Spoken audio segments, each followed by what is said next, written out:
Salut à tous mes chers petits camarades.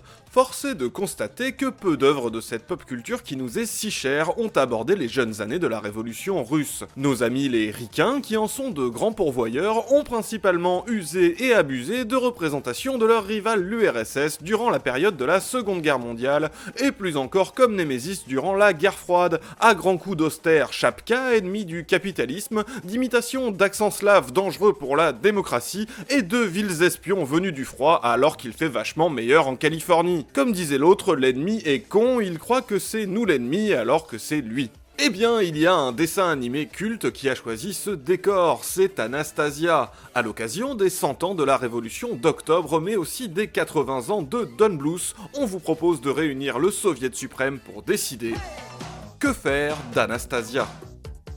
Sorti en 1997, Anastasia est le fruit d'une tentative de la Fox d'aller chasser sur les terres de Disney. Car non, une bonne fois pour toutes, Anastasia n'est pas un Disney bordel. Est-ce que c'est bien clair pour tout le monde ?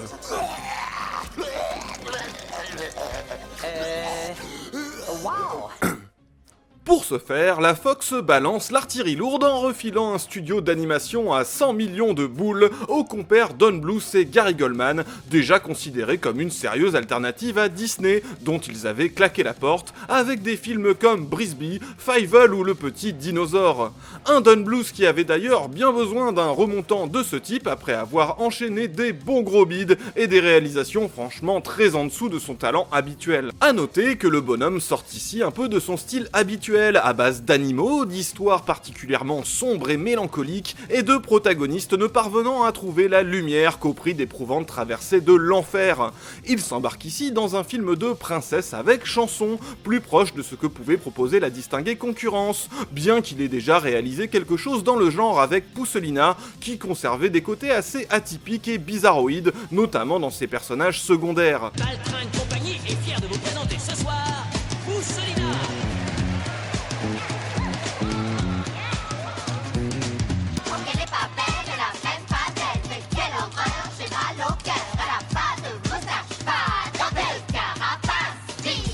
Malgré un certain succès critique et financier avec ce premier film, le studio va faire long feu sans parvenir à écorner l'insubmersible Disney. D'abord je lui ferai yaha, et ensuite yaha, et puis après je lui ferai youhou et yaha, et puis je lui donnerai un coup de pied. Le fait que la Fox a indéniablement joué au renard qui voulait être plus gros que la souris n'a cependant pas de quoi ternir les réussites du film, et pas uniquement d'un point de vue commercial, puisqu'Anastasia est un véritable bijou, ne serait-ce que visuellement. Prié de piocher dans des classiques détenus par la Fox, lui et son acolyte n'ont manifestement pas eu froid aux yeux face à un panel bien éloigné de leur fantasy, voire dark fantasy habituel. Ils portent leur choix sur un drame historique old school de 1956 pour y injecter leur animation virevoltante, la richesse de leur concept visuel, ainsi qu'une touche de conte, de magie souvent chelou, parfois cradingue. Quel pied de retrouver un Bluth en grande forme, avec son trait si particulier et son animation légendaire, usant notamment de la rotoscopie, le tout en exploitant à fond non seulement le décorum d'une Russie entre faste tsarien et effervescence populaire, mais aussi chaque autre lieu, comme cette séquence à Paris, inspirée des plus grands peintres impressionnistes. Bon nombre de séquences brillent par leur ambition, leur diversité et la vie qui s'en dégage, tout particulièrement les passages chantés qui tiennent la dragée haute à ceux de Disney. Sans jamais se résoudre au minimum syndical, chacune apporte son lot de concepts inspirés, magistralement exécutés par un Bluth bien décidé à nous balancer son confortable budget plein les mirettes, en mode I'm back Sobaka. L'ensemble des personnages a reçu le soin nécessaire à leur donner ce charisme et cette vitalité si propre aux productions Bluth Goldman, et ce sans dinosaures, sans hibou psychopathe et sans coq doublé par Eddie Mitchell.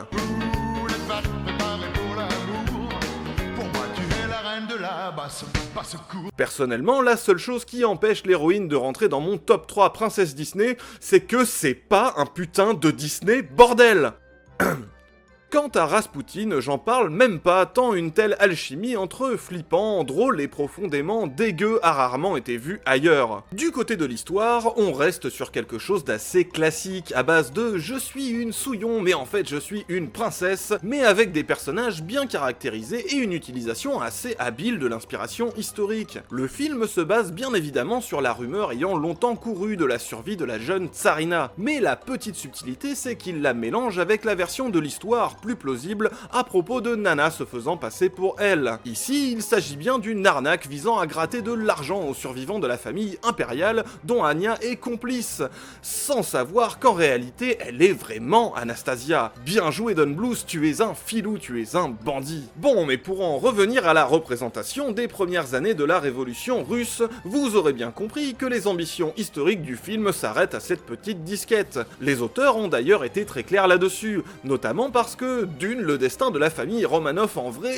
c'est un peu raide pour un film pour enfants. De deux, ils voulaient éviter d'aller sur le terrain politique, d'où le choix de refuser de mettre Lénine ou les bolcheviks comme méchants, merci pour ça, leur préférant un Rasputin pourtant mort à ce moment-là. Et puis, comme le Gus se trimballe une réputation d'occultiste et d'avoir échappé à sa légendaire tentative d'assassinat par quelques sorcelleries, comme ça on peut y aller en mode full liche et puis YOLO. Et là on a quand même un petit souci, parce que si la révolution russe n'est pas franchement le sujet et n'a vocation qu'à servir de toile de fond au destin d'une princesse, le film en propose forcément une représentation. Et ça c'est un truc qu'on se tue un peu à expliquer sur cette chaîne, mais quand bien même la volonté d'une œuvre n'est pas de parler de ci ou ça, elle donne toujours une façon de voir le monde et les événements. La volonté des auteurs de ne pas se frotter directement à la question accentue même certains côtés porte-nawak dans son remix de l'histoire. A commencer par ce bon vieux tsar Nicolas II, ici avec tous les taquets du bon roi papounet qu'il est mort et que c'est triste réglé à donf. Bon, admettons qu'on s'en fout que le vrai ait été un souverain autoritaire, borné comme pas permis jusqu'à sa chute, héritier d'un des régimes les plus violemment archaïques du siècle dernier, catégorie faire tirer sur des grévistes. Le truc c'est que dans le film, lui et sa famille ont fait confiance à Rasputin comme en vrai, sauf que là, déjà, sérieux les gars, avant de se rendre compte qu'il était, grosse surprise, mal intentionné. Enfin, bon, je sais qu'il faut pas juger sur les apparences, mais je veux dire, vous avez tous de la merde dans les yeux. Et pour se venger, Rasputin, qui n'aimait pas du tout les bolcheviks en vrai, mais passons, leur jette la malédiction du communisme.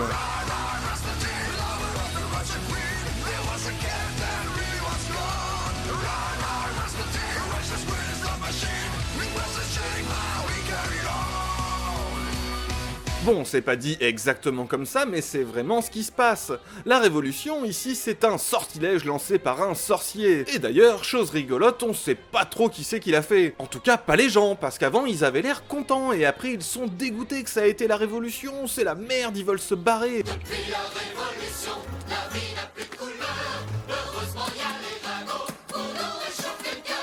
Leur truc, c'est de savoir si la Tsarina est vivante, et peut-être même, elle pourrait revenir. Alors bon, croyez pas que je fais le surprise, c'est un film de la Fox, et je vais pas demander à Bluth s'il est plus Lénine, Kerensky ou Kornilov. Plutôt Braque, Vasarely. Y a aucune surprise à ce que ce type d'œuvre ait une vision négative de toute la période soviétique sans distinction. Même les blagounettes anticommunistes primaires un peu nulles... C'est bien pour ça que je n'aime pas ce gouvernement.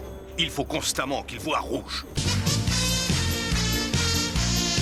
Mortel, Ah oui, hyper voilà. pas drôle, et donc C'est attendu quoi, c'est bon enfant. En revanche, ça n'empêche pas d'aller gratter un peu ce que ça implique en toute naïveté. Là par exemple, c'est pas le peuple russe qui s'est soulevé, c'est... on sait pas trop. La magie noire, quoi. La boule magique. Eux, les gens, ils sont contre, direct. Ils aimaient tous le tsar, y compris à Saint-Pétersbourg, la ville qui s'est rebellée massivement contre le régime en place. Quoi qu'on pense de cette période hyper compliquée et de la foire d'empoigne qu'elle suscite, y compris chez les historiens, là c'est un peu de la mauvaise foi. Pire à mon sens, le film montre Anastasia, devenue Anya, vivre parmi la population, et en bonne Cendrillon version Ruskov, on est triste pour elle quand on voit tout le luxe et la beauté de la cour impériale, dont la révolution révolution l'a privée, nous a privés. Truc de princesse classique, sauf que du coup ça donne une espèce d'image Stéphane Bern où tout le clinquant de la royauté, c'est un truc super bien que des méchants ont détruit pour ne laisser que misère et austérité toute soviétique. Bon après la fin rattrape un peu ça, mais c'est quand même pas très respectueux, parce que la Russie à la fin de la dynastie Romanov c'était la merde totale. La révolution elle est pas partie de rien. Imaginez qu'on fasse le même coup avec la révolution française, avec un Louis XVI super adorable, Marie-Antoinette qui nous ravit de sa garde-robe, et y a genre Panoramix qui lui lance la malédiction de la République. Bien entendu, tout ça, et comme je l'ai déjà dit dans d'autres vidéos, c'est pas quelque chose que je reproche vraiment au film. Ça me fait même plutôt rire dans le cas d'Anastasia, surtout quand tu t'intéresses un peu à la période, ce que les auteurs ont très vite arrêté de faire pour décider ouvertement de faire un conte de fées. Mais c'est important de se dire que ce qu'on montre, même si c'est pas le sujet, a toujours un sens, un point de vue. D'ailleurs, on pourrait faire un film assez proche avec une représentation totalement différente. On garderait même complètement l'intrigue principale d'Anastasia, qui est le truc qui nous importe vraiment dans le film. Sauf que par exemple, son père elle l'a pas trop connu, elle était petite et puis elle s'en souvient pas vraiment.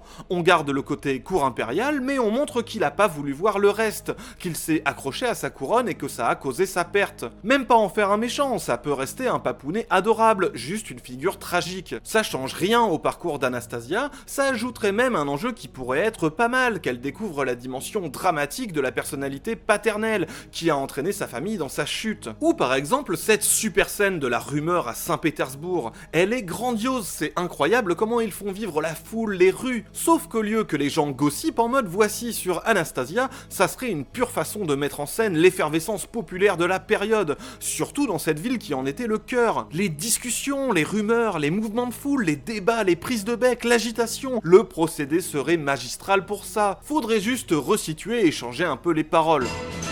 C'est un croiseur, une légende, notre Joker. C'est le navire Aurore, notre meilleur ami. Pour les rouges, c'est la gloire, je te le garantis. On assiège le palais d'hiver avec tous nos insurgés. On mobilise tous les gars du parti.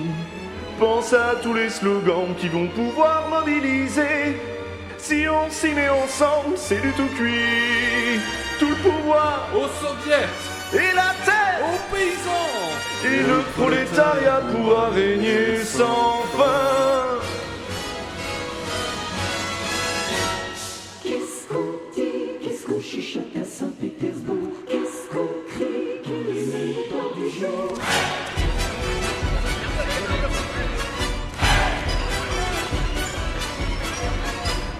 Qu'est-ce qu'on dit, qu'est-ce qu'on commente à Saint-Pétersbourg, qu'est-ce qu'on crie, nos maris quelques cartons, un coup d'état des bolcheviks. Une révolution historique. On devait dire Pétrova.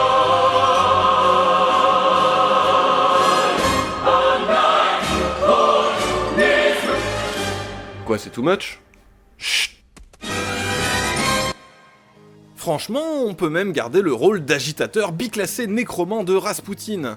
Après tout, la police du tsar utilisait énormément d'agents provocateurs, c'est-à-dire des types infiltrés dans les groupes rebelles pour foutre la merde, créer des dissensions et avoir des gars à eux haut placés chez les ennemis du tsar. C'était même un peu un sport national. Tiens d'ailleurs, on pourrait même faire qu'après, c'est la merde et c'est Raspoutine qui tire les ficelles. Ça change rien au fait qu'il s'en prenne à Anastasia, dont il craint le retour, toute la colonne vertébrale de son histoire reste la même. Sauf que du coup, le type a complètement dévoyé et récupéré le truc. D'ailleurs, quitte à s'inspirer de légendes historiques, il a parfois été évoqué que Staline lui-même ait pu être un agent provocateur du tsar. Ça ferait un petit parallèle discret. Y a même pas besoin de montrer le moustachu, juste l'emprise de Raspoutine sur le pays avec sa magie chelou et on se concentre sur notre Anastasia. Juste ça, ça change complètement la représentation de l'arrière-plan du film. Et puis y a plein de possibilités, on peut y aller franco. Anastasia, elle a vécu dans un orphelinat en mode pouilleuse, et son intérêt romantique du film, c'est un prolo un peu sacripouille.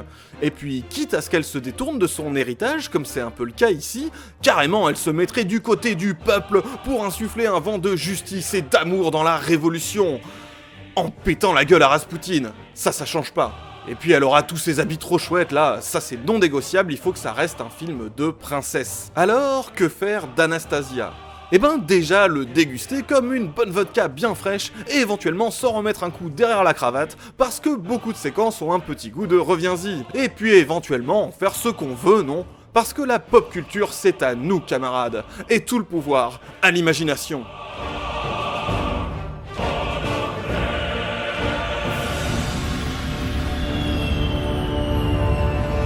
Je ne trouve plus les mots, comme si tout sonne faux. Tous ces moments gâchés, je ne peux pas oublier. J'ai essayé jusqu'au bout de ne plus penser à toi.